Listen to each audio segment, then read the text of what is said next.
Good evening सभी विद्यार्थियों को जो मेरी क्लास देख रहे हैं।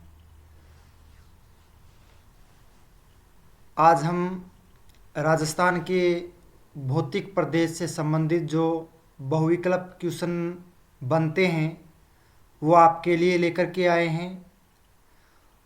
और ये क्वेश्चन सभी आने वाले प्रतियोगिता परीक्षा के लिए बहुत ही महत्वपूर्ण रहने वाले हैं। तो और ये 100% मुझे अनुमान है कि 100% पूछे जाते हैं। और ये क्वेश्चन वो है जो पीछे एग्जाम में पूछे गए हैं और मैं पुराने एग्ज़ाम से ये क्वेश्चन लेके आया हूँ और उन क्वेश्चनों को मैं हल करवाऊँगा कि किस तरह से ये क्वेश्चन बनते हैं और इसका औचित्य क्या है इसके बारे में। तो आप मेरी क्लास को पूरे देखिएगा और इस तरह से याद करवा दूंगा ये क्वेश्चन कि आप इन्हें कभी भूल नहीं पाओगे। तो आप मेरी क्लास में नोटबुक और पेन लेकर के अवश्य बैठोगे। जो भी क्वेश्चन है वो अपनी नोटबुक में ऐड करोगे और उसके बाद में क्लास कंप्लीट होने के बाद में उसे अच्छी तरह से रिवाइजन करोगे।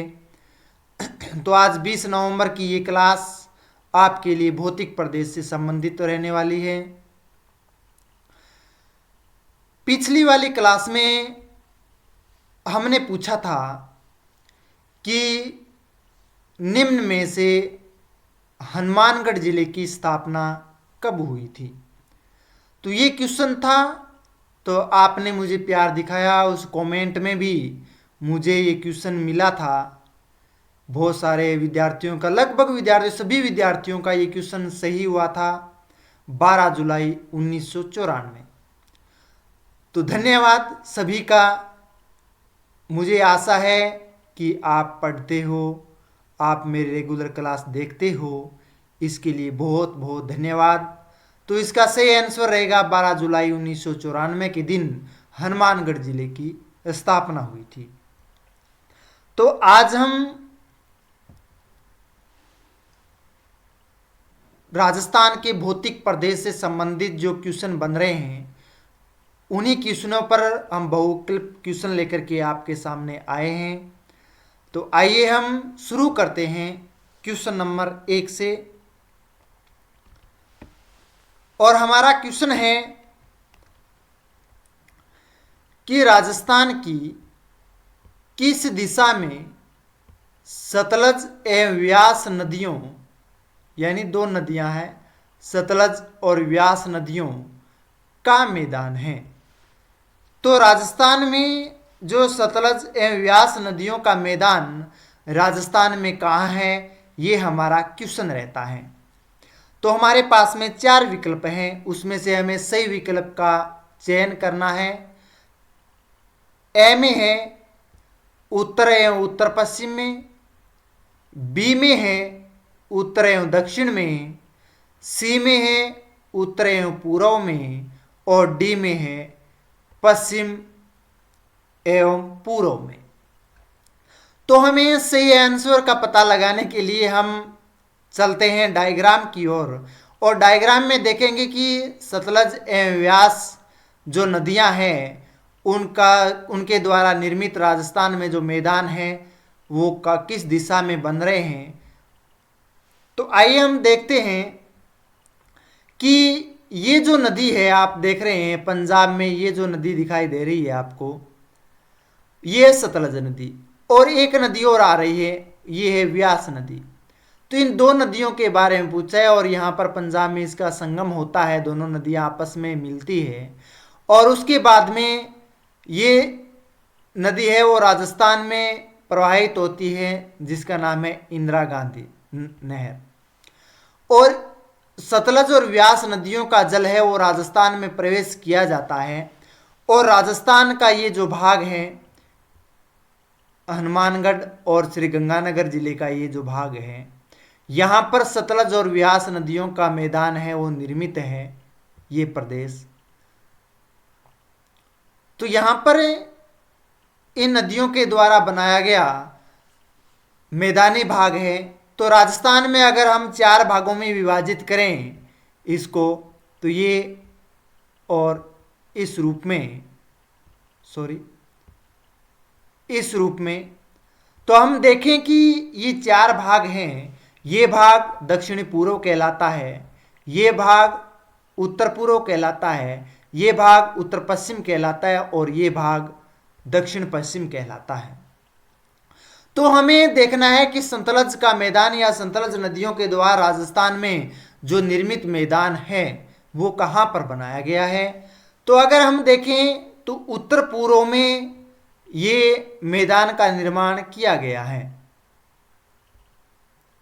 उत्तर और उत्तर पश्चिम का जो भाग है वहाँ पर ये आप देख रहे हैं, ये पश्चिमी हिस्सा है राजस्थान का और ये उत्तरी हिस्सा है। तो उत्तर का और पश्चिमी हिस्से में सबसे अधिक मात्रा में राजस्थान में सतलज और व्यास नदियों के द्वारा निर्मित मैदानी भाग हैं। तो हमारा आंसर जो रहेगा, आप डायग्राम के माध्यम से आपको पता चल गया होगा कि सतलज और व्यास नदियां पंजाब में जो संगम स्थल है उसके बाद में राजस्थान फीडर के रूप में पंजाब में प्रवाहित होती है और उसके बाद में राजस्थान नहर या फिर इंदिरा गांधी नहर के रूप में राजस्थान में प्रवेश करती है। तो इसका जो आंसर जो सही होगा मैदानी भाग उत्तर एवं उत्तर पश्चिम में होगा। इसका ए आंसर करेक्ट होगा, यानी हमारा जो आंसर नंबर ए है वो इसका सही आंसर है।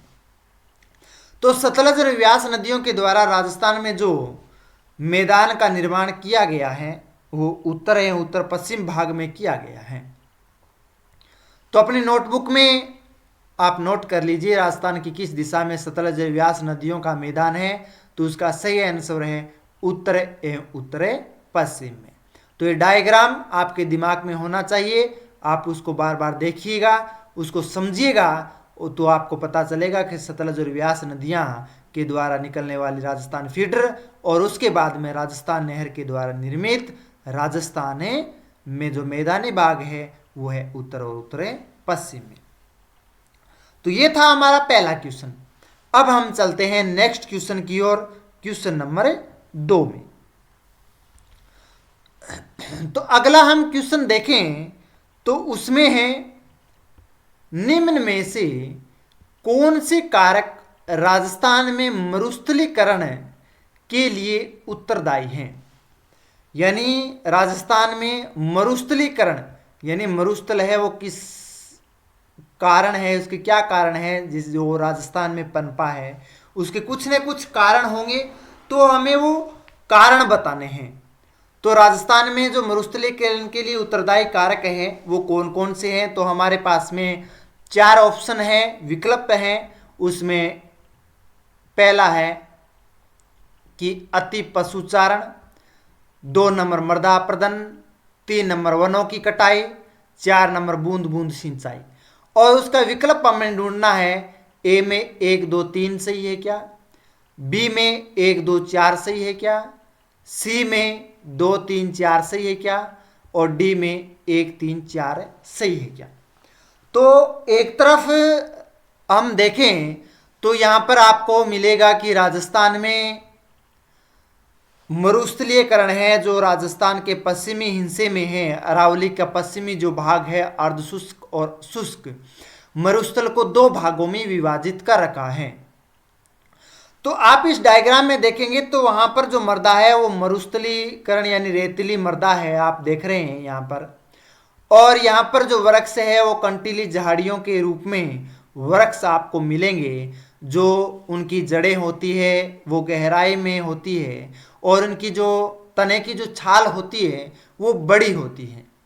क्योंकि इस मरुस्थलीय क्षेत्र में जो नमी की जो मात्रा है वो अत्यधिक गहराई में होने की वजह से इनकी जड़ें अत्यधिक गहरी है और इनके तने की जो छाल है वो मोटी होती है, क्योंकि वो नमी को बरकरार रख सके इसलिए। और यहाँ पर जो पेड़ पौधे होते हैं, वनस्पतियाँ जो होती हैं वो कांटेदार होती हैं।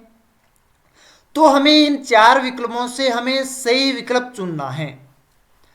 तो अति पशुचारण, तो अति पशुचारण की वजह से मरुस्थल का निर्माण होता है, क्योंकि मरुस्थल का जो विस्तार होता है एक स्थान से दूसरे स्थान की ओर अति पशुचारण की वजह से ही होता है। तो ए क्वेश्चन सही है।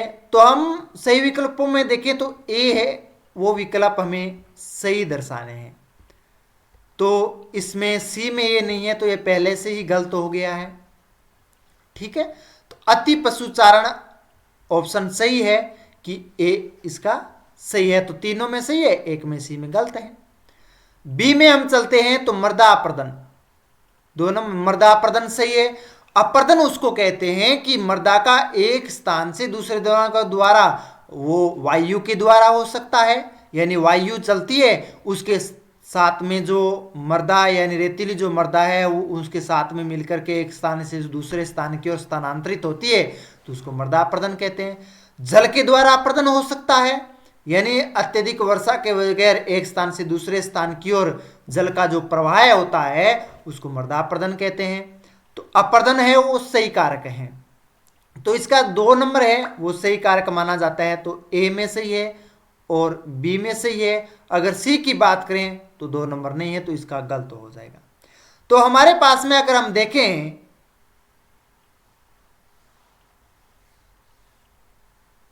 मृदा अपर्दन का कारक है वो गलत माना जाता है, यानी मृदा अपर्दन का कारक है वो नहीं है। तो इसमें हम अगर देखें तो बी कारक है वो गलत होता है। मृदा अपर्दन यानी अत्यधिक वर्षा होगी तो मृदा का अपर्दन होगा, तो अत्यधिक वर्षा होगी तो वहां पर मरुस्थल कैसे पनपेंगे, मरुस्थल नहीं हो सकते वहां पर। यानी मरुस्थल जब उन्हीं स्थान पर होगा जहां पर निम्न वर्षा होगी, और मृदा अपर्दन वायु के द्वारा हो सकता है और जल के द्वारा हो सकता है, हिम के द्वारा हो सकता है, हिमानी अपर्दन कह सकते हैं। तो यानी अत्यधिक वर्षा होती है वहां पर मृदा अपर्दन नहीं होता है, तो दूसरा कारक ये गलत होगा।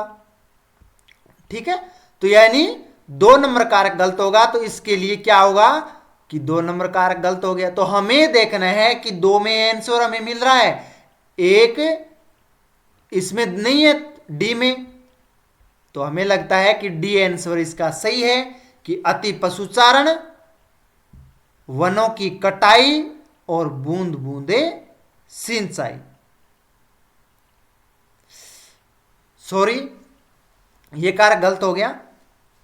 इसका अपर्दन है वो सही है, मृदा अपर्दन और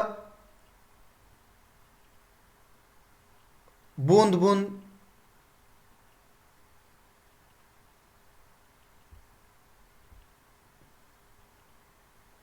वनों की कटाई, यानी वनों की अत्यधिक जहां पर कटाई होगी वहां पर मरुस्थल का ही निर्माण होगा।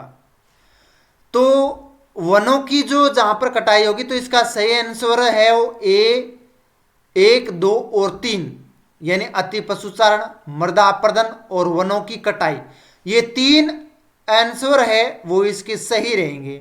जहां पर बूंद बूंद की सिंचाई पद्धति होती है वहां पर मरुस्थल का निर्माण नहीं हो सकता है, क्योंकि वो भूमि उपजाऊ होगी, वहां पर बूंद बूंद सिंचाई के द्वारा वो भूमिगत जल हो सकता है, वो वर्षा के जल के द्वारा संरक्षण किया हुआ जल हो सकता है। तो ये 4 नंबर ऑप्शन गलत होगा। तो 4 नंबर ऑप्शन हम गलत मान रहे हैं। तो बी, सी और डी में 4 ऑप्शन दे रखे हैं, ये देखो बी में, सी में और डी में 4 ऑप्शन दे रखे हैं, तो चारों गलत हो गए, तो हमारा ऑप्शन सही होगा ए। तो इसका सही आंसर है ए, करेक्ट आंसर ए हमारा ऑप्शन सही होगा। तो मरुस्थली के कारण के लिए उत्तरदायी जो कारक होते हैं वो अति पशुचारण, मृदा अपर्दन और वनों की कटाई ये होते हैं। नेक्स्ट क्वेश्चन की ओर चलते हैं। तो नेक्स्ट क्वेश्चन हम देखते हैं, तो ये देखिए, ये रहा नेक्स्ट क्वेश्चन आपकी स्क्रीन पर कि राजस्थान में रेगिस्तानी क्षेत्र प्राकृत ऐतिहासिक काल, यानी प्राकृत ऐतिहासिक काल के बारे में पूछ रहा है कि किस भाग का अवशेष है। यानी राजस्थान में रेगिस्तान यानी मरुस्थल है, वो जो मरुस्थलीय क्षेत्र है वो प्राकृत ऐतिहासिक काल के किस भाग के अवशेष माने जाते हैं। तो हम इसमें 4 विकल्प दे रखे हैं, Gondwana land, Angara land, Tethys सागर और न्यू फाउंड लैंड। तो हम देखें कि आप वेगनर का महाद्वीपीय विस्थापन सिद्धांत पढ़ते हैं, और वेगनर ने महाद्वीपीय विस्थापन सिद्धांत दिया था 1912 में। और 1912 में जो उन्होंने सिद्धांत दिया था, और उन्होंने कहा था कि जो उत्तरी भाग है उसको अंगारालैंड कहते हैं। किसे कहते हैं? उत्तरी भाग है वो अंगारालैंड कहलाता है, दक्षिणी भाग है वो क्या कहलाता है? ये जो दक्षिणी भाग हिस्सा दिखाई दे रहा है आपका डायग्राम में, उसे गोंडवानालैंड कहा जाता है। और अंगारालैंड और गोंडवानालैंड के मध्य की जो भूमि थी, निम्न भूमि, वहां पर वर्षा का जल एकत्रित होने की वजह से टेथिस सागर का निर्माण हुआ था। कौन से सागर का? टेथिस सागर का निर्माण हुआ था। जब ये स्थल भागों का विस्थापन हुआ था, और विस्थापन होने की वजह से उत्तरी अमेरिका और दक्षिणी अमेरिका पश्चिम की ओर खिसक गए थे।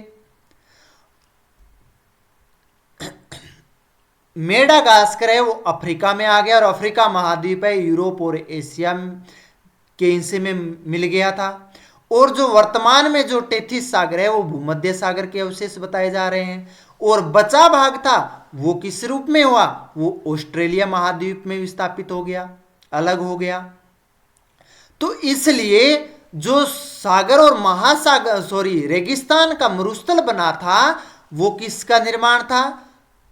वो था किससे अवशेष थे? वो थे टेथिस सागर के। यानी जो मध्य की निम्न भूमि थी वहां पर किसका निर्माण हुआ था? मरुस्थल का निर्माण हो गया, क्योंकि टेथिस सागर स्थल भाग के पश्चिम में तब्दील हो गया, और पश्चिम में तब्दील होने की वजह से वहां पर कोई अवरोध नहीं हुआ था। यानी थार का जो मरुस्थल है वहां पर कोई भी किसी तरह का अवरोध नहीं हुआ था। अरावली थी जो अरब सागर और अरब सागर से आने वाले जो मानसूनी पवनी थी उसका अवरोध नहीं थी, वो उसके समानांतर थी। और समानांतर होने की वजह से जो आर्द्र हवाएं हैं वो सीधी आगे निकल जाती है, और सीधी जब आगे निकल जाती है तो किसका निर्माण होता है? वो वर्षा किए बगैर आगे निकल जाती है, तो इसलिए मरुस्थल का निर्माण होता है। वहां पर 20 सेंटीमीटर से कम वर्षा होती है। इसलिए इसके जो प्राकृत ऐतिहासिक काल में जिसका अवशेष माना जाता है वो है प्राकृत ऐतिहासिक काल, और वो होता है टेथिस सागर के अवशेष। तो इसका सी आंसर है वो सही होगा, सी, टेथिस सागर का अवशेष माना जाता है। ठीक है, तो यानी जो रेगिस्तान है या थार का मरुस्थल कहें, राजस्थान का पश्चिम जैसलमेर, बाड़मेर और बीकानेर जिले में और फलौदी जिले में मौजूद है, तो उसको कहते हैं टेथिस सागर के अवशेष माने जाते हैं। अब हम नेक्स्ट क्वेश्चन की ओर चलते हैं। तो नेक्स्ट क्वेश्चन है हमारा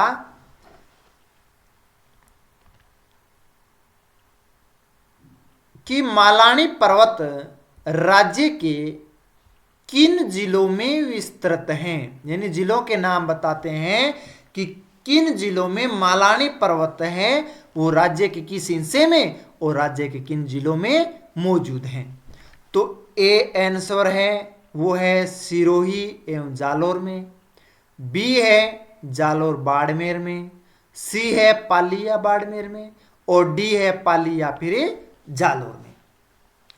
तो सिरोही, जालोर, बाड़मेर और पाली, पहले तो इन जिलों की स्थिति हम देख लेते हैं डायग्राम में कहाँ है।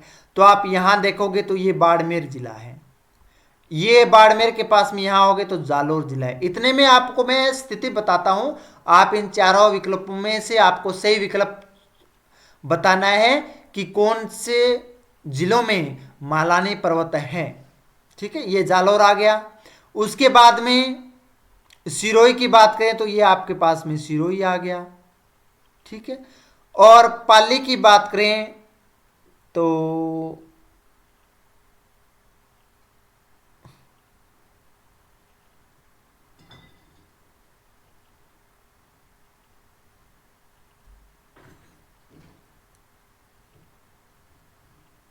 ये क्षेत्र, ये कर्ण प्रिंट हो गया मेरे से, तो ये आता है पाली।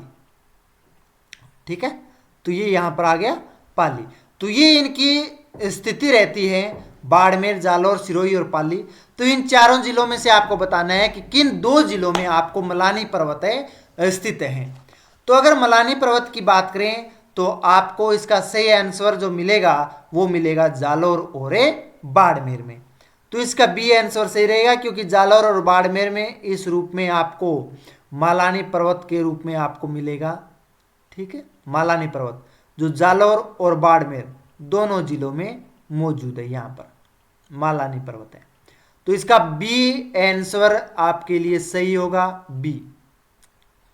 ठीक है, सही करें जो आंसर रहेगा वो रहेगा बी, जालौर और बाड़मेर। जो मलानी पर्वत जो राज्य में स्थित है वो है जालौर और बाड़मेर। तो अपनी नोटबुक में नोट कर लीजिएगा, सही आंसर बी, मलानी पर्वत किन जिलों में है, तो वो है जालौर और बाड़मेर जिले में। क्वेश्चन नंबर नेक्स्ट, अगला क्वेश्चन है हमारा, राजस्थान में थार मरुस्थल, कौन से मरुस्थल की बात कर रहा है, थार मरुस्थल का क्षेत्रफल लगभग कितना है। यानी राजस्थान में थार के मरुस्थल का क्षेत्रफल कितना है। ये क्वेश्चन बहुत मोस्ट इंपॉर्टेंट क्वेश्चन रहता है और ये हर एग्जाम में लगभग पूछा जाता है कि थार मरुस्थल का क्षेत्रफल कितना है राजस्थान में। तो अगर हम राजस्थान में थार मरुस्थल के डायग्राम की ओर जाएं, तो अगर हम डायग्राम में देखें तो शुष्क मरुस्थल और अर्ध मरुस्थल दो है। तो पहले शुष्क मरुस्थल में बीकानेर, जैसलमेर और बाड़मेर और फलोदी, इन जिलों में, और यहाँ पे पश्चिमी नागौर कुचामन में, चूरू जिले में, पश्चिमी चूरू जिला है, वहां पर शुष्क मरुस्थल है।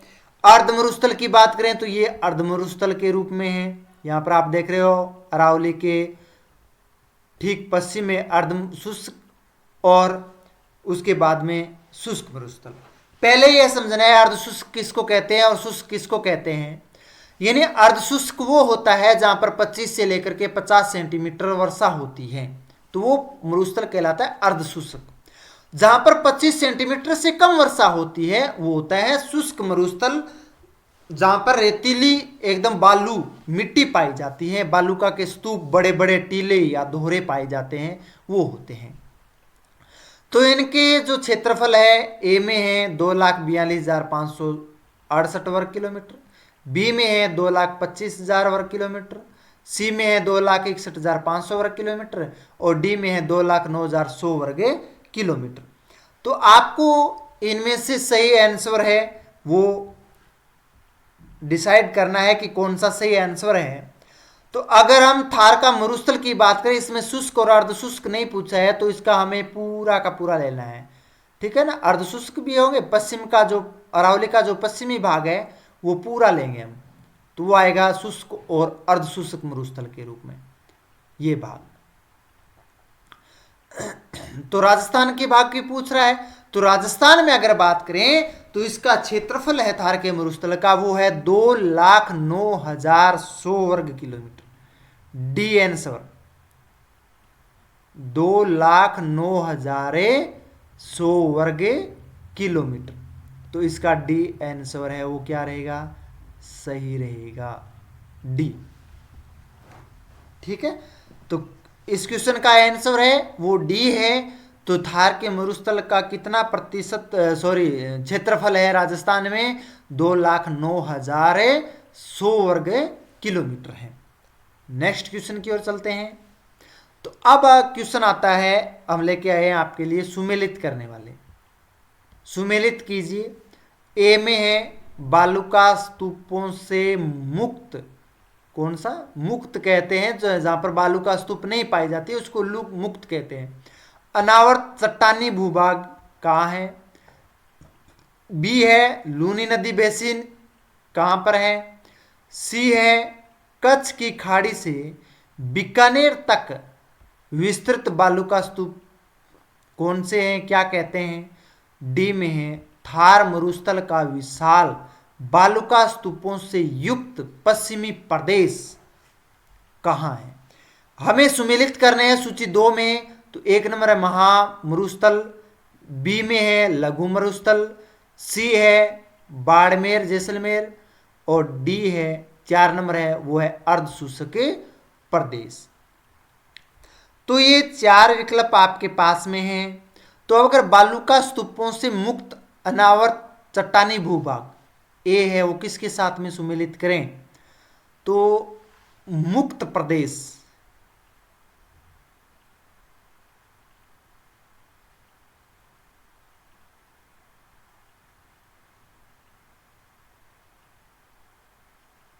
तो मुक्त प्रदेश की अगर बात करें तो मुक्त प्रदेश कहाँ होगा, यानी बालूका स्तूप जो सबसे बड़े जो टीले पाए जाते हैं, सब से ज़्यादा जो रेतीली मृदा पाई जाती है, एकदम शुष्क रहता है, जहाँ पर वर्षा 20 सेंटीमीटर से ही कम होती है।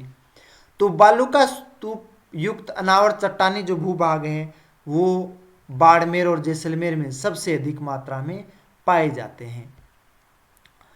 उसके बाद में अगर बात करें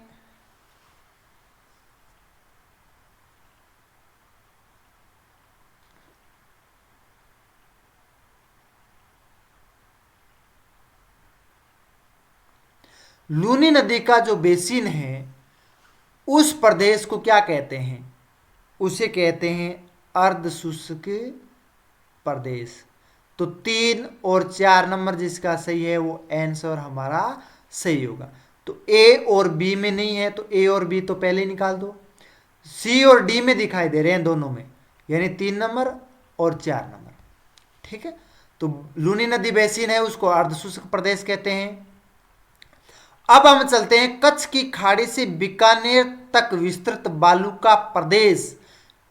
एक तो है महान मरुस्थल, एक है लघु मरुस्थल, दोनों में क्या कहेंगे, महान मरुस्थल तो नहीं कहते हैं, बीकानेर तक का जो कच्छ से बीकानेर तक है उसको लघु मरुस्थल की संज्ञा दी जाती है। ठीक है, तो हमें 2 नंबर, तो हम देख रहे हैं कि इसमें 2 नंबर है और इसमें 2 नंबर नहीं है, तो ये गलत है। और थार मरुस्थल का विशाल बालूका स्तूपों से युक्त पश्चिमी प्रदेश महान मरुस्थल कहलाता है, जहां पर बालूका स्तूप के बड़े बड़े टीले पाए जाते हैं, और बालूका स्तूप से युक्त जो प्रदेश है वो महान प्रदेश कहलाता है। तो ए का है वो 3 नंबर, बी का है लूनी नदी का बेसिन 4 नंबर, कच्छ की खाड़ी से बीकानेर विस्तृत प्रदेश है उसका लघु मरुस्थल सी 2 नंबर, और थार मरुस्थल का विशाल बालूका स्तूपों से युक्त पश्चिमी प्रदेश है वो आएगा 1 नंबर। तो हमारा इसका करेक्ट आंसर होगा वो होगा सी। 7 नंबर क्वेश्चन का है वो सही आंसर होगा सी आंसर। ठीक है, नेक्स्ट क्वेश्चन की ओर चलेंगे। तो हम देखें नेक्स्ट क्वेश्चन को, उससे पहले जो विद्यार्थी प्रतियोगिता परीक्षा की तैयारी करने वाले स्टूडेंट्स हैं वो वीडियो को ज़्यादा से ज़्यादा लाइक कीजिएगा, कमेंट करके आप ज़रूर बताइएगा किस टॉपिक पर अगली क्लास होनी चाहिए। उसके साथ साथ में लाइक कीजिएगा और वीडियो को ज़्यादा से ज़्यादा अपने मित्रों को, फ्रेंड्स को है वो शेयर कीजिएगा, वो भी इस तरह की क्लास को देख सकें।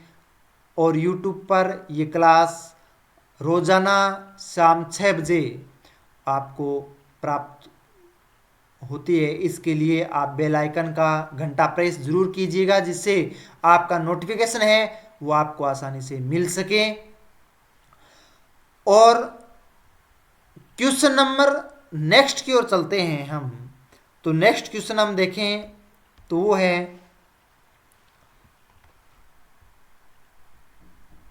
कि राज्य के उत्तर पश्चिमी मरुस्थलीय भाग का ढाल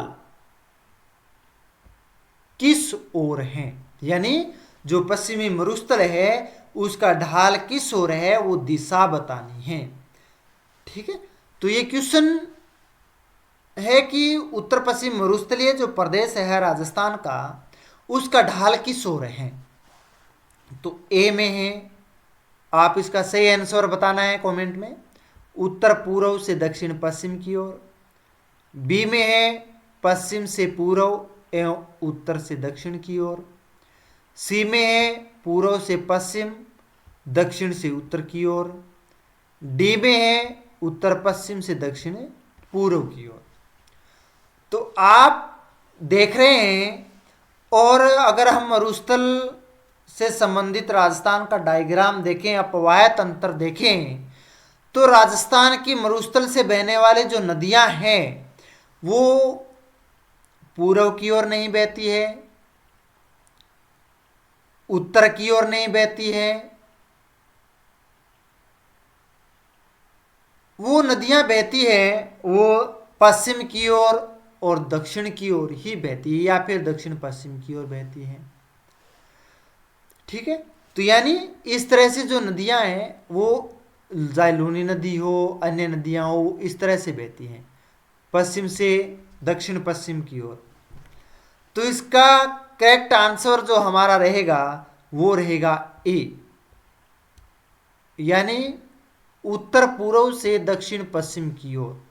यानी जो ढाल है थार मरुस्थल का, पश्चिमी मरुस्थल का राजस्थान में, तो उत्तर पूर्व से दक्षिण पश्चिम की ओर रहता है। इसलिए सभी जो नदियां हैं वो पश्चिम दिशा में प्रवाहित होती है या दक्षिण दिशा की ओर प्रवाहित होती हैं। तो उत्तर पूर्व से दक्षिण पश्चिम की ओर ढाल है वो रहता है। नेक्स्ट क्वेश्चन चलते हैं। तो अगर हम नेक्स्ट क्वेश्चन देखें तो क्वेश्चन हमारा है कि राजस्थान के किस जिले में रन का बाहुल्य है। यानी राजस्थान में सबसे ज्यादा रन का बाहुल्य कहाँ है। तो सबसे पहले हमारे पास में दिमाग में क्वेश्चन आता है, रन किसको कहते हैं। क्रिकेट वाले रन नहीं है कि दौड़ करके स्ट्राइक और नो स्ट्राइक पर चले गए, वो रन नहीं होते हैं। रन मरुस्थलीय क्षेत्र की अगर बात करें तो रन वो होता है जहां पर मरुस्थलीय क्षेत्रों के जो रेतीले टीले होते हैं, बड़े बड़े जो टीले होते हैं, उन टीलों में वर्षा का जल एकत्रित हो जाता है।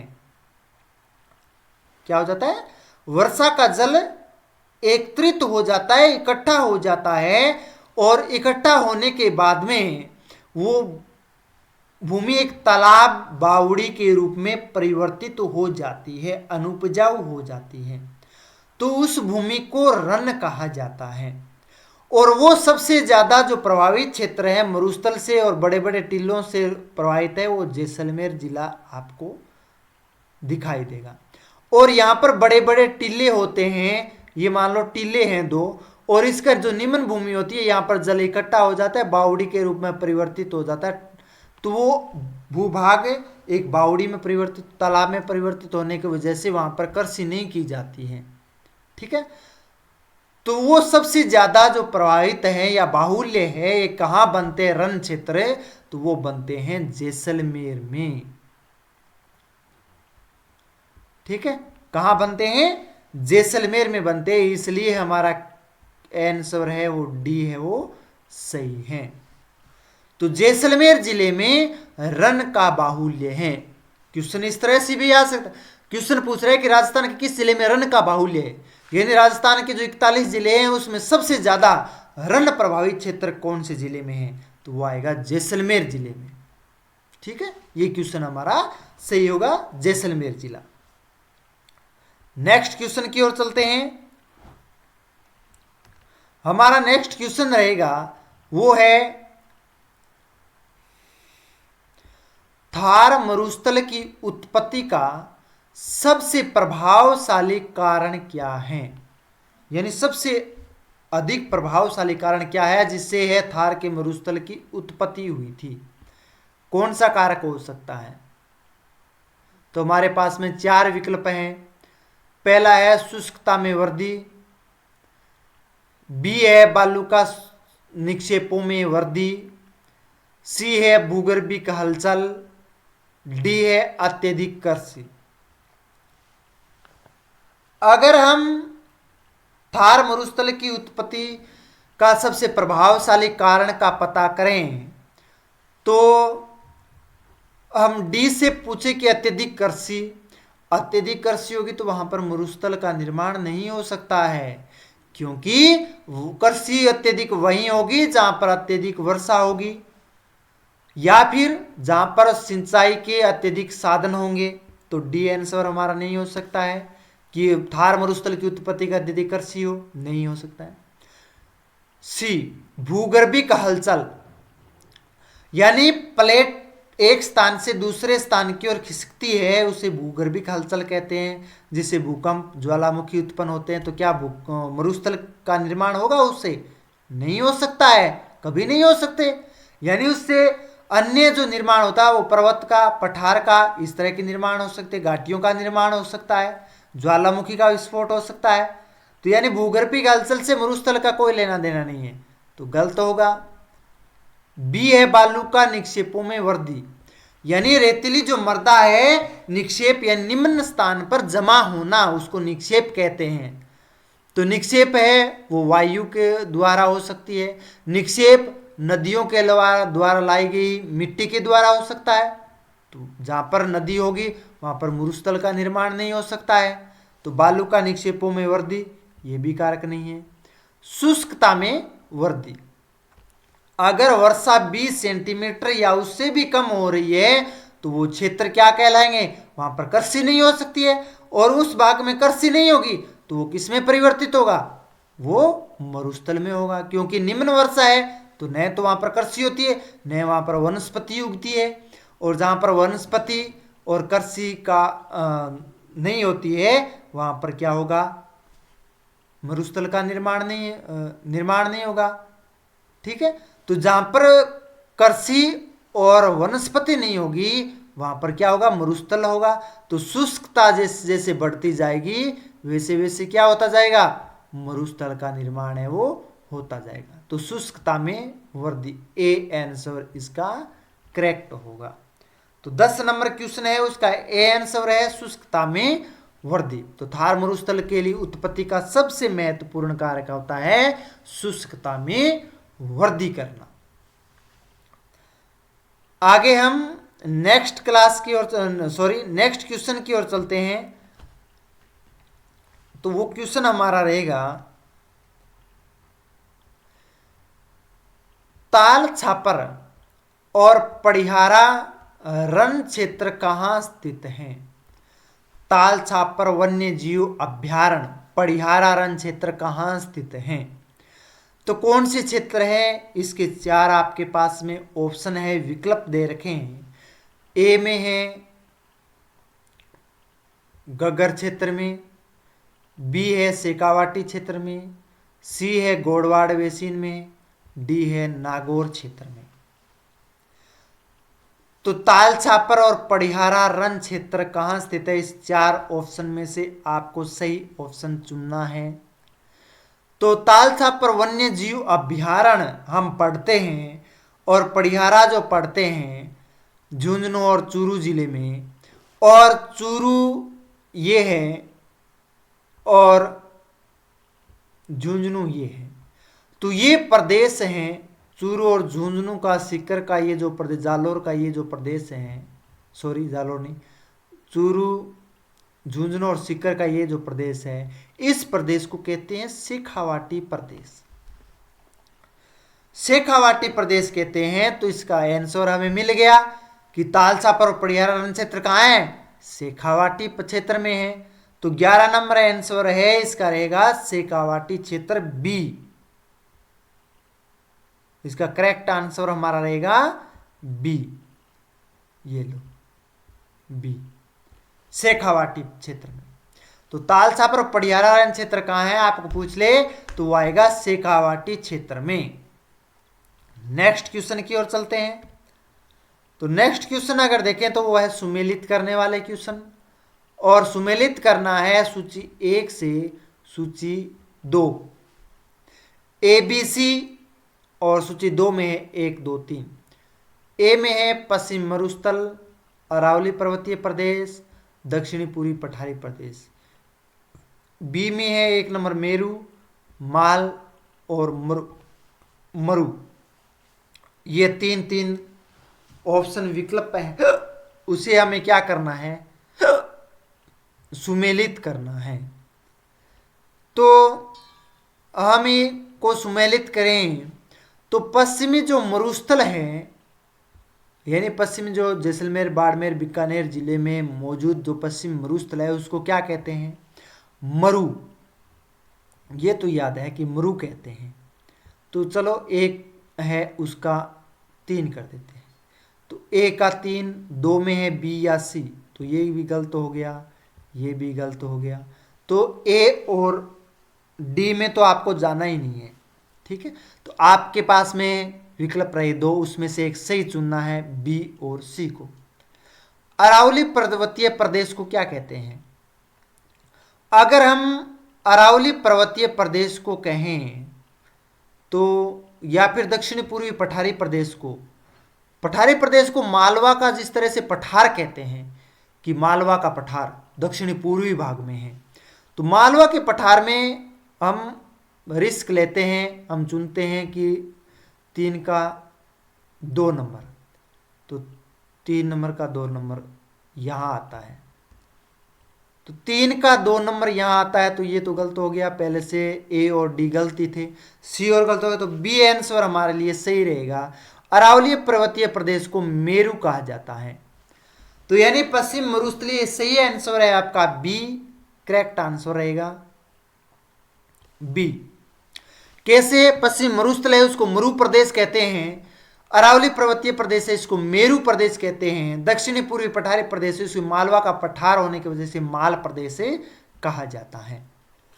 तो इन तीनों विकल्पों में ए बी सी डी चारों विकल्पों में हमने बी आंसर है वो करेक्ट आंसर है आपके लिए।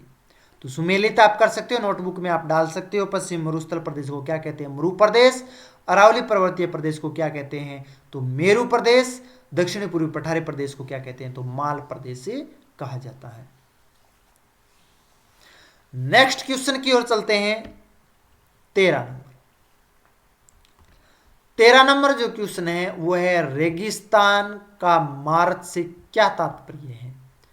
यानी रेगिस्तान का मार्च क्या होता है? रेगिस्तान का मार्च, हमारे पास में 4 विकल्प हैं। उन चारों विकल्पों में हमें सही विकल्प का चुनाव करना है, इसलिए ए रहेगा। रेगिस्तान के प्रसार को रोकने के लिए चलाया गया अभियान, क्या ये रेगिस्तान का मार्च कहलाता है? बी, रेगिस्तान का किन्हीं कारणों से आगे बढ़ना, क्या ये कहलाता है? सी, रेगिस्तानी पर्यटन विभाग द्वारा दिया गया एक नारा है। डी, उपयुक्त में से कोई नहीं। क्वेश्चन एक बार दोबारा सुन लीजिए। क्वेश्चन है रेगिस्तान का मार्च से क्या तात्पर्य है? तो रेगिस्तान का मार्च किसको कहते हैं? तो आपके पास में 4 विकल्प हैं, उनमें आपको सही विकल्प का चुनाव करना है। तो अगर हम सही विकल्प देखें तो ए में है रेगिस्तान के प्रसार को रोकने के लिए चलाया गया अभियान। क्या रेगिस्तान के प्रसार को, यानी रेगिस्तान है वो आगे ना बढ़ा जाए, इसके लिए चलाया गया एक अभियान है? हो सकता है क्या उसको रेगिस्तान का मार्च कहते हैं? नहीं हो सकता है। इसके लिए ये आंसर हमारे लिए ए है, विकल्प गलत रहेगा। बी में चलते हैं। रेगिस्तान का किन्हीं कारणों से, कोई भी कारण हो सकते हैं, उन कारणों से आगे की ओर बढ़ना। हम सोचने हैं कि राजस्थान में जो रेगिस्तान का मरुस्थल है वो दिन प्रतिदिन आगे की ओर, यानी दक्षिण पूर्व की ओर या पूर्व की ओर प्रसार हो रहा है, यानी आगे बढ़ रहा है। अरावली पर्वतमाला उसका एक अवरोध है और अवरोध होने की वजह से वो पूर्वी और दक्षिणी पूर्वी जिलों में नहीं बढ़ सकते हैं। तो किन्हीं कारणों से आगे बढ़ना, यानी कोई भी कारण हो सकते हैं, मृदा अपर्दन उससे हो सकते हैं, वायु अपर्दन हो सकता है, जल अपर्दन हो सकता है, या अन्य कारणों पशुचारण से हो सकता है, ठीक है, या शुष्कता में वृद्धि के कारण हो सकता है, जिस वजह से वो मरुस्थल आगे बढ़ रहा है। तो कहीं ना कहीं मुझे तो लगता है कि बी है विकल्प आपके लिए सही होगा। तो अगर हम देखें तो रेगिस्तान का मार्च किसको कहते हैं? तो रेगिस्तान में किन्हीं कारणों से आगे बढ़ना बी आंसर आपके लिए सही है। तो इसके लिए 13 नंबर क्वेश्चन का बी आंसर सही रहेगा। रेगिस्तान का किन्हीं कारणों से आगे की ओर बढ़ना, जिसे रेगिस्तान का मार्च कहा जाता है। ठीक है, नेक्स्ट क्वेश्चन की ओर चलते हैं। नेक्स्ट क्वेश्चन अगर देखें तो उसमें है जैसलमेर जिले में स्थानांतरित होने वाले बालूका स्तूपों को स्थानीय भाषा में क्या कहते हैं। यानी जैसलमेर जिले की पूछ रहा है कि जैसलमेर जिले में स्थानांतरित होने वाले, स्थानांतरित क्या होता है, एक स्थान से दूसरे स्थान की ओर जो मृदा होती है, रेतीली मिट्टी होती है, उसका स्थानांतरण होना, प्रवाहित होना, उसको स्थानांतरण कहते हैं। बालूका स्तूपों को स्थानीय भाषा में, यानी जैसलमेर की जो स्थानीय भाषा है उसमें क्या कहते हैं। तो आप डायग्राम में देखोगे तो बड़े बड़े टीले, या भाषा में कहते हैं कि धोरे, ये देखो कितने सुंदर दिखाई दे रहे हैं आपके, टीले या धोरे दिखाई दे रहे हैं। तो वो एक स्थान से दूसरे स्थान की ओर चले जाते हैं, स्थानांतरित होते हैं, तो उसको जैसलमेर जिले में क्या कहा जाता है। तो हमारे पास में 4 विकल्प हैं। क्या मगरा कहते हैं, बी में क्या गिरवा कहते हैं, सी में क्या धरियन कहते हैं, डी में क्या उपरमाल कहते हैं। तो यानी बालूका स्तूप है वो एक स्थान से दूसरे स्थान की ओर स्थानांतरित होते हैं, तो उसको जैसलमेर जिले में धरियन कहा जाता है। क्या कहते हैं, धरियन कहते हैं। ये सी है आंसर है, वो करेक्ट आंसर माना जाता है, धरियन। ठीक है, तो जैसलमेर याद रखना, ये क्वेश्चन पूछे जाते हैं, जैसलमेर जिले में स्थानांतरित होने वाले बालूका स्तूपों को स्थानीय भाषा में क्या कहते हैं। तो इसके स्थानीय भाषा की अगर बात करें तो वो आएगा हमारे लिए धरियन। तो धरियन कहा जाता है। तो इसका सही आंसर रहेगा वो है सी, धरियन। तो नोटबुक में नोट कर लीजिए, क्वेश्चन लिखो पहले, और उसके बाद में मैं जो करेक्ट आंसर बता रहा हूं चारों में, उनमें से आप आंसर डाल लीजिए। धरियन कहा जाता है। नेक्स्ट क्वेश्चन,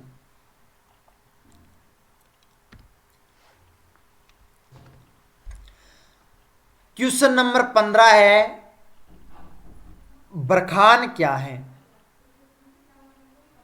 क्वेश्चन क्या है 15 नंबर कि बरखान क्या है। हमारे पास में 4 विकल्प दे रखे हैं। चंबल बेसिन में गहरे खड युक्त बीहड़ भूमि क्या बरखान कहलाते हैं। बी में है जैसलमेर में के उत्तर में निम्न कागारों से घिरी पलाया झीलें क्या बरखान कहलाती है। सी में है मिट्टी के भारी कटाव के कारण नदी प्रवाह क्षेत्र में बनी गहरी घाटियां क्या बरखान कहलाती है। सी में है, डी में है रेगिस्तान में एक स्थान से दूसरे स्थान को गतिशील अर्धचंद्राकार बालूका के बड़े बड़े टीले क्या बरखान कहलाते हैं। इन चारों विकल्पों में आपको सही विकल्प का चुनाव करना है कि बरखान क्या है। तो बरखान है वो, आप डायग्राम में हम चलते हैं तो डायग्राम में अगर हम देखें तो जिस तरह से मरुस्थलीय क्षेत्र में रेतीली जो मृदा होती है, और रेतीली मृदा होने की वजह से और निम्न वर्षा की वजह से ये प्रदेश शुष्क रहता है, और अत्यधिक शुष्कता की वजह से यहाँ पर जो हवाएं या आंधी चलती है, और उन आंधी या हवा के साथ में मिट्टी के अनेक कण उसके साथ में मिलकर के स्थानांतरित होते हैं। और जब ये स्थानांतरित होते हैं तो आप खेतों में गए हैं तो आप देखोगे कि इस तरह से आकृति बन जाती है, यानी अर्धचंद्राकार आकृति बनती है। और अर्धचंद्राकार आकृति बनने की वजह से इस तरह की बालूका स्तूप का निर्माण होता है, बड़े बड़े टीलों का निर्माण होता है। जिसको बरखान कहते हैं। हवा के जो सम्मुख भाग होता है, ये इसका सम्मुख भाग है, और जो सम्मुख भाग होता है वहां पर ढाल होती है, वो मंद होती है, और जो विपरीत जो भाग होता है, विमुख भाग होता है, वहां पर ढाल है वो तीव्र होती है। सम्मुख ढाल और विमुख ढाल में इस तरह के परिवर्तन होने की वजह से या फिर भिन्नता होने की वजह से इस तरह की आकृति है, अर्धचंद्राकार की आकृति बन जाती है, उसको कहते हैं बरखान। तो एक क्वेश्चन है, गहरे खड़युग भीड़ भूमि, ये नहीं हो सकता। क्या कगारों से गिरी पलाया झील हो सकती है? झील नहीं हो सकती है। कटाव के कारण नदी प्रवाह है, ये भी नहीं हो सकता, यहां पर नदी का प्रवाह नहीं होता है।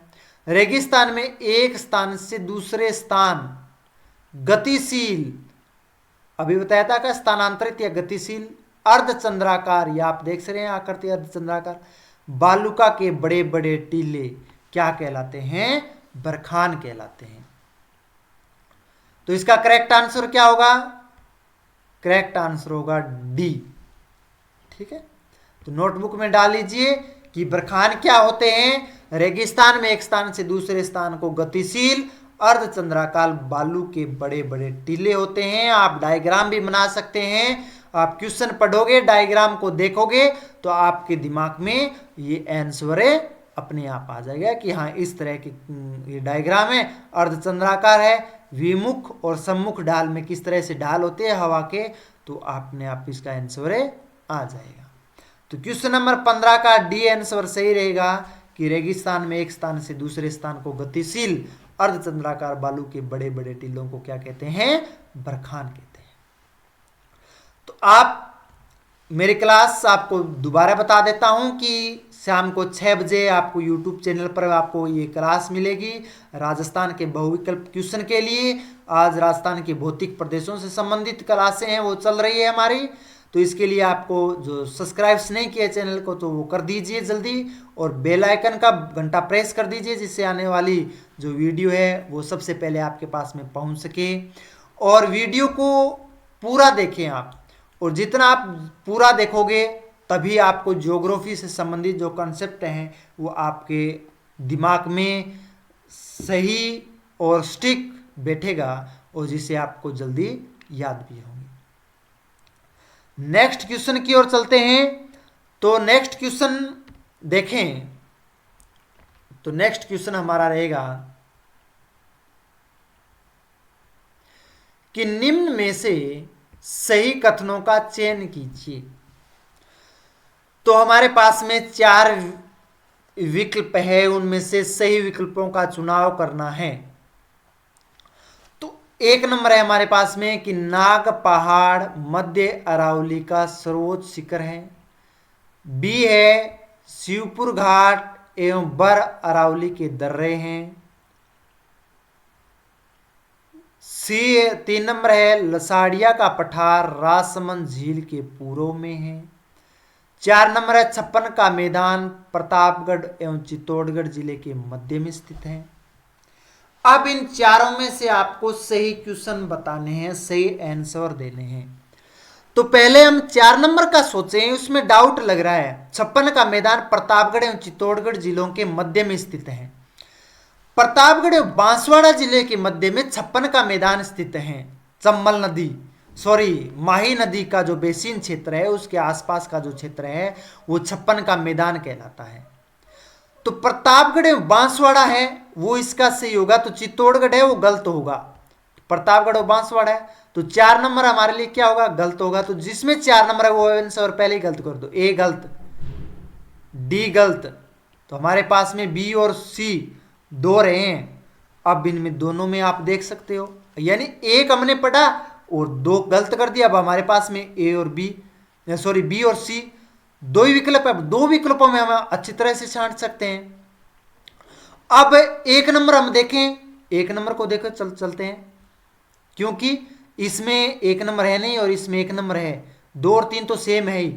अब 1 नंबर का अगर हम चुनाव कर लेंगे तो हमारे लिए सही आंसर आ जाएगा। 2 को 3 को पढ़ना ही नहीं पड़ेगा हमें, हम आंख मीच करके सही टिक का आंसर दे सकते हैं। देखो ए है नाग पहाड़, मध्य अरावली का सर्वोच्च शिखर है। मध्य अरावली का सर्वोच्च शिखर की अगर बात करें तो वो है टोडगढ़, 1000 प्लस मीटर की ऊंचाई में टोडगढ़ है। तो नागपहाड़ तो है नहीं, मध्य अरावली का सर्वोच्च शिखर तो टोडगढ़ है, नागपहाड़ नहीं है, इसलिए एक आंसर हो गया, वो गलत हो गया। तो एक जहां पर मिल रहा है वो गलत कर दो, बी में और सी में, तो ये गलत हो गया, तो सी भी नहीं है। करेक्ट आंसर कौन आ गया? नए पढ़े हुए बी। हमने 4 नंबर और 1 नंबर 2 ही पढ़े हैं, और 2 पढ़ते हुए हमने सही आंसर का पता लगा लिया, वो है शिवपुर घाट है बर अरावली के दर्रे हैं, सही है, अरावली के दर्रे हैं। 3 नंबर लसाड़िया का पठार जयसमंद झील के पूर्व में है, सही है, जयसमंद झील के पूर्व में लसाड़िया का पठार है, तो इसलिए बी आंसर हमारे लिए क्या होगा? सही होगा। तो इसका करेक्ट आंसर डाल लीजिए नोटबुक में, बी। थोड़ा सा लॉजिक लगाओगे तो आप इस तरह से क्वेश्चन है, आंसर है, वो छांट सकते हैं। सुमेलित करने वाले जो क्वेश्चन होते हैं आसानी से छांट सकते हैं, उसमें कोई दो राय नहीं है। नेक्स्ट क्वेश्चन की ओर चलते हैं।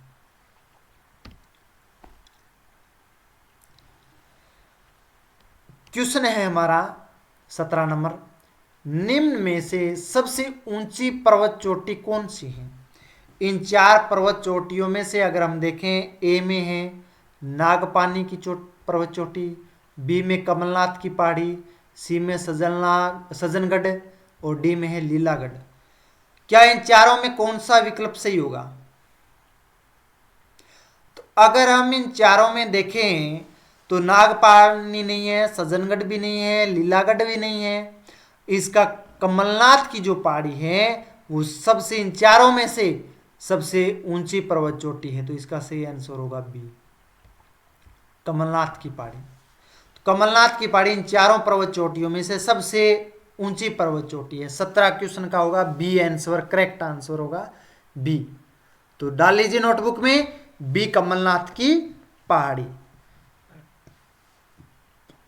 क्वेश्चन नंबर नेक्स्ट 18 नंबर,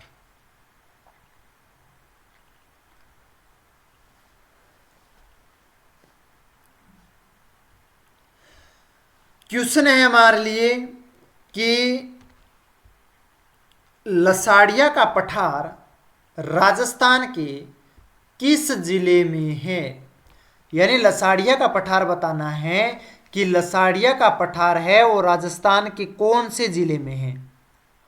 तो अगर हम लसाड़िया के पठार की बात करें तो जैसलमेर अगर जिले में आए, 4 विकल्प दे रखे हैं उसमें, देखो जैसलमेर, उदयपुर, कोटा, गंगानगर। तो पहले गंगानगर में आए तो गंगानगर जिला ये है, तो यहां पर लसाड़िया का पठार नहीं है। उसके बाद में कोटा में आए तो कोटा ये रहा, तो यहां पर लसाड़िया का पठार नहीं है, मुकंदरा की पहाड़ियां हैं, या पठारी भाग है नहीं, या फिर कुंडाला की पहाड़ियां हैं। अगर ए में बात करें जैसलमेर में, तो जैसलमेर जिला ये रहा, मेहरानगढ़, पोखरण या लाठी श्रेणी स्थित है, त्रिकुट की पहाड़ियां हैं जैसलमेर में। उदयपुर की अगर बात करें तो उदयपुर जिला ये रहा, ये उदयपुर है, और उदयपुर जिले में ये रहा लसाड़िया का पठार, ये रहा, ये आता है लसाड़िया का पठार उदयपुर। तो इन चारों विकल्पों में सही आंसर हमारा रहेगा बी, लसाड़िया का पठार है वो कौन से जिले में है? वो है उदयपुर में। तो लसाड़िया का पठार राजस्थान के किस जिले में स्थित है? उदयपुर जिले में। आप नोटबुक में नोट कर लीजिए कि उदयपुर जिले में लसाड़िया का पठार स्थित है, और डायग्राम में भी आप देख सकते हैं कि लसाड़िया का पठार कहाँ है, उदयपुर में। अब हम नेक्स्ट क्वेश्चन की ओर चलते हैं।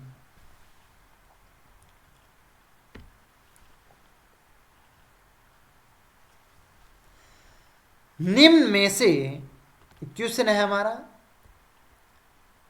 निम्न में से कौन सा पठार अरावली पर्वत से संबंध नहीं है? यानी इन चारों पठारों में, जिस तरह से लसाड़िया का पठार है, उड़िया का पठार है, बंगेलखंड का पठार है, बोराट का पठार है, इन चारों पठारों में से कौन सा पठार ऐसा है जिसका अरावली से संबंध नहीं है? ए, बी, सी, डी। चारों विकल्प दे रखे हैं और इन चारों विकल्पों में आपको सही विकल्प का चुनाव करना है कि अरावली में कौन सा पर्वत नहीं है और कौन से हैं। तो आपको जो पर्वत नहीं है वो उसका नाम है, आपको आप पर छोड़ता हूं मैं। इस क्वेश्चन का आंसर आप दोगे कि कौन सा पठार है वो अरावली से संबंध नहीं रखता है। तो कमेंट में आप ABCD लिख करके बता सकते हो। कमेंट में नाम लिख करके बता सकते हो कि लसाड़िया का पठार ए, बी में उड़िया का पठार, या फिर बंगेलखंड का पठार, या बोराट का पठार। तो मैं नेक्स्ट क्लास तक आपका इंतजार करता हूं कमेंट में कि इसमें से कौन सा आंसर है वो सही रहेगा। मैं नेक्स्ट क्लास लेके आऊंगा तो सबसे पहले मैं इसी क्वेश्चन के बारे में चर्चा करूंगा कि इसका सही आंसर कौन सा है चारों विकल्पों में से। तो क्वेश्चन एक बार पुनः मैं रिपीट कर देता हूं कि निम्न में से कौन सा पठार अरावली पर्वत से संबंध नहीं है, यानी नहीं के बारे में बताना है कि इन चारों में से कौन सा एक पठार है जिसका अरावली से कोई संबंध नहीं है, अन्य का तीनों का अरावली से संबंध रहेगा। तो इसका मुझे आंसर है वो कमेंट के माध्यम से जरूर दोगे। नेक्स्ट क्वेश्चन की ओर चलते हैं। तो हमारा नेक्स्ट क्वेश्चन रहेगा, और नेक्स्ट क्वेश्चन है मारवाड़ के मैदानी भाग को मेवाड़ के उच्च पठार से अलग करने वाली पर्वत श्रेणी कौन सी है।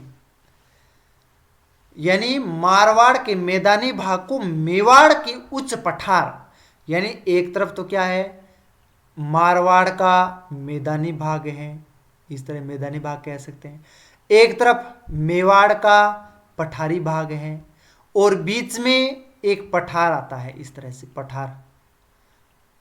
तो दोनों को अलग करता है, उच्च पठार करने वाली पर्वत श्रेणी कौन सी है। तो आपके पास में चार विकल्प हैं, तारागढ़ का नाग पहाड़ियां, मेवाड़ की पहाड़ियां, पश्चिमी अरावली की पहाड़ियां, या मेरवाड़ा पहाड़ियां। इन चारों विकल्पों में आपको देखना है कि मारवाड़ और मेवाड़ को अलग करने वाली पर्वत श्रेणी कौन सी है, कौन सी पहाड़ियां हो सकती है। सोच करके बताओ, जल्दी आंसर दो, कमेंट में जल्दी जल्दी आंसर दो इसका कि मारवाड़ और मेवाड़ प्रदेश है उसे कौन सी पर्वत श्रृंखला अलग करती है।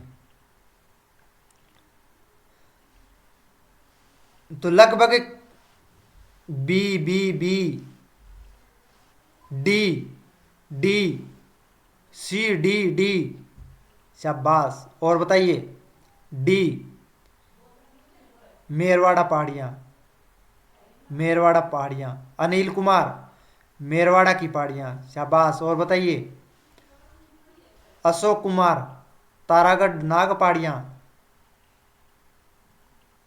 कंचन मेरवाड़ा की पहाड़ियां, शाबाश। डी डी, हाँ चलो मैं बताता हूं। यानी मारवाड़ के मैदानी भाग को मेवाड़ के उच्च पठार से अलग करने वाली जो पर्वत श्रेणी है वो है मेरवाड़ा की पहाड़ियां, यानी मेरवाड़ा की पहाड़ियां हैं इस तरह से, और मेरवाड़ा की पहाड़ियां हैं वो मारवाड़ का मैदानी भाग और मेवाड़ के उच्च पठार को क्या करती है, अलग करती है दोनों को। तो इसका सही आंसर होगा डी। तो डी वाले हैं आंसर देने वाले विद्यार्थी हैं उनका ये सही है, डी आंसर सही रहेगा आपका, ठीक है। तो डी सही है सभी का। नेक्स्ट क्वेश्चन की ओर चलते हैं हम, और नेक्स्ट क्वेश्चन ये है हमारा, सॉरी, कर्नल जेम्स टोड ने हिंदू ओलंपस किसे कहा है। यानी कर्नल जेम्स टोड ने हिंदू ओलंपस किसे कहा गया है कि जो हिंदू ओलंपस कौन से शिखर को कहा गया है। इसमें चार विकल्प है, क्या टोडगढ़ ए में, बी में माउंट आबू, सी में कुंभलगढ़ का पठारी भाग, डी में ऊपरमाल का पठारी भाग। कौन सा सही है? कर्नल जेम्स टोड ने हिंदू ओलंपस किसे कहा है?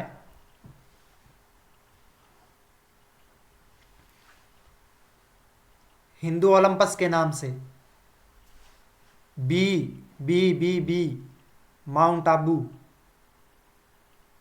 सी D A B Suresh B, Ram Pratap B, Bhadraram B, Rakesh Kumar A, Bharat Kumar Kumbhalgarh का पठारी भाग।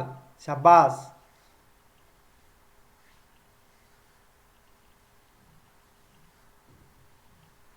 बी, बी का लगभग आ रहा है बी। तो हिंदू ओलंपस किसे कहा है? और हिंदू ओलंपस कहा है यानी संतों का शिखर, गुरु शिखर, और गुरु शिखर कहाँ है? माउंट आबू। तो इसका बी आंसर सही होगा, बी। ये लो बी। बी आंसर देने वाले विद्यार्थियों का सही है। ठीक है, तो आप नोट कर लीजिए, कर्नल जेम्स टोड ने हिंदू ओलंपस किसे कहा है? तो माउंट आबू, जो गुरु शिखर कहते हैं, संतों का शिखर माउंट आबू, तो इसे Hindu Olympus Colonel James Tod ने कहा था। इसका बी आंसर सही रहेगा। नेक्स्ट क्वेश्चन की ओर चलते हैं।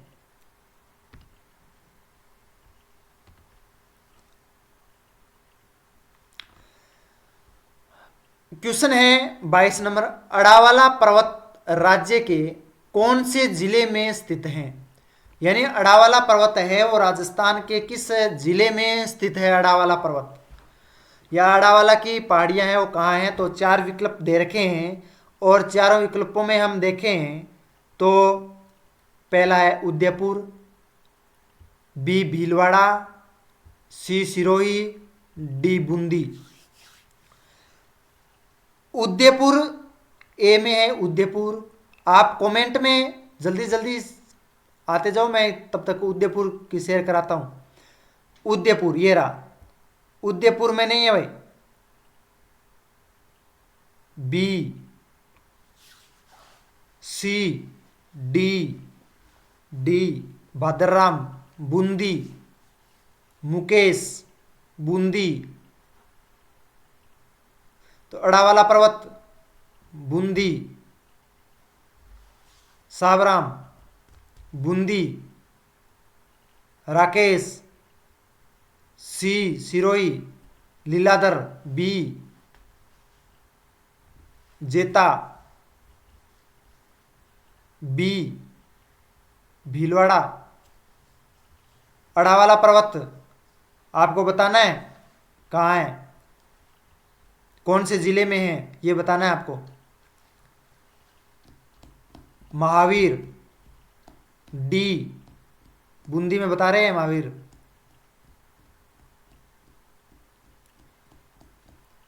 चलो देखते हैं, उदयपुर में चलते हैं। उदयपुर में अडावाला पर्वत है नहीं, भीलवाड़ा। ये देखो यहाँ पर भीलवाड़ा, डायग्राम में आते हैं। भीलवाड़ा में बिजोलिया की पहाड़ियाँ हैं और कुछ नहीं है यहाँ पर। भीलवाड़ा में अडावाला पर्वत नहीं है, तो ए और बी तो गलत हो गए। पहले निराश नहीं होना है विद्यार्थियों को, ए और बी वाले विद्यार्थियों को निराश नहीं होना है। करते करते अभ्यास जड़मति होत सुजान, आगे से ही होगा। ऐसे थोड़ी ना कि गलत हो गया तो हमारा कैरियर ही खराब हो गया, नहीं हो सकता है।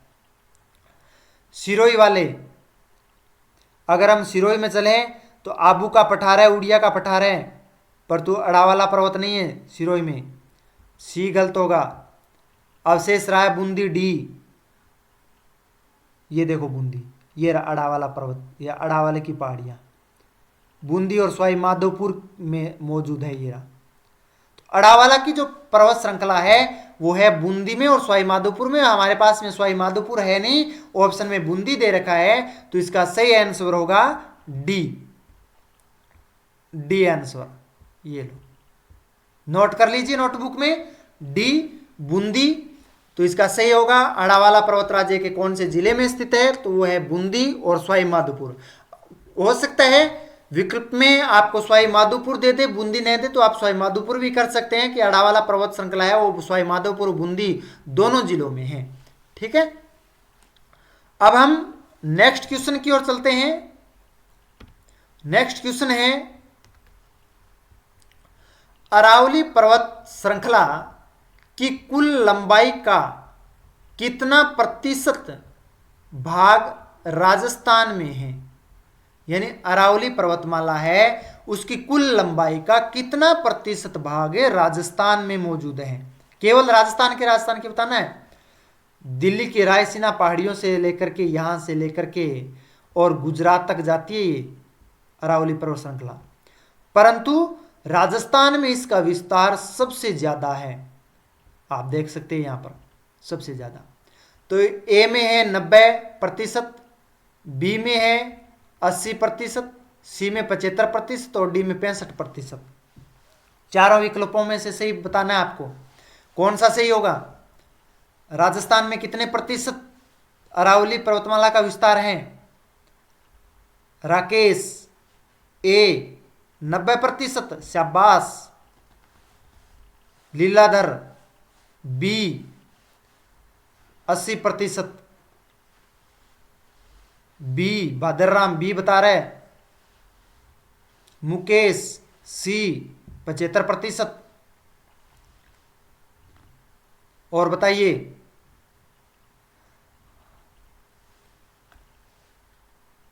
वीडियो को शेयर नहीं किया है तो अपने मित्रों को शेयर कर दीजिए, दोस्तों को सभी को, जिससे क्लास है वो लाइव क्लास देख सकें। चंद्रभान बी 80%, सुदेशना 80% बी वाले खूब बता रहे हैं भाई। निशांत बी, पूनमचंद सी 75%, सावराम बी 80%, अजय बी 80%। तो आप यहां पर देखो मैं बताता हूं, यानी रायसीना पहाड़ियों से लेकर के जो अरावली का विस्तार गुजरात तक है और राजस्थान में जो इसका प्रवाह होता है या प्रवाहित है ये इसका विस्तार है तो वो है 80%। यानी संपूर्ण अरावली का 80% है वो राजस्थान में है। तो इसका करेक्ट आंसर है वो बी होगा। बी आंसर करेक्ट होगा, एकदम सही आंसर रहेगा। तो जिन्हों का आंसर बी है उनका सही है, अन्य है वो निराश नहीं हो। एक बार दोबारा प्रयास करते हैं, कोई दिक्कत नहीं है। नेक्स्ट क्वेश्चन की ओर चलते हैं हम।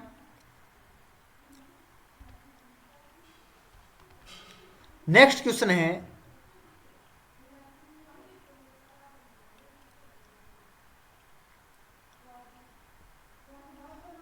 निम्न में से बोराट के पठार में स्थित पर्वत चोटी कौन सी है। यानी बोराट के पठार में स्थित पर्वत चोटी कौन सी है। तो बोराट के पर्वत चोटी बतानी है पठार की, तो बोराट पठार है उसकी पर्वत चोटी कौन सी है सबसे बड़ी, वो आपको बतानी है। तो ए में है शेर, क्या ए सही है। बी में है सुंडा, क्या सही है। सी में अचलगढ़ सही है क्या। डी में जरगा है वो सही है क्या। अगर हम देखें बोराट का पठार कहाँ है,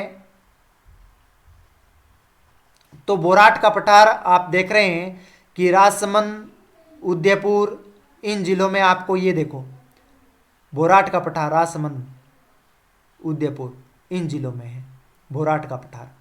और यहां पर पूछ रहा है कि इसमें पठार की पर्वत चोटी कौन सी है, तो इसमें आप यहां देख रहे हैं ये देखो जरगा पर्वत चोटी, बल्लू जो पर्वत चोटी मैंने दर्शाई है यहां पर जरगा पर्वत चोटी। तो जरगा है वो डी आंसर में दे रखी है विकल्प में, तो इसलिए इसका डी आंसर है वो सही होगा जरगा पर्वत चोटी। तो बोराठ के पठार में कौन सी पर्वत चोटी है? वह है जरगा की पर्वत चोटी, जो राजसमंद और उदयपुर जिले में बोराठ का पठार स्थित है, और राजसमंद जिले में जरगा पर्वत चोटी मौजूद है। तो डी आंसर है वो करेक्ट आंसर होगा आपके लिए। नेक्स्ट क्वेश्चन चलते हैं। हाँ हाँ ठीक है ठीक है, धन्यवाद।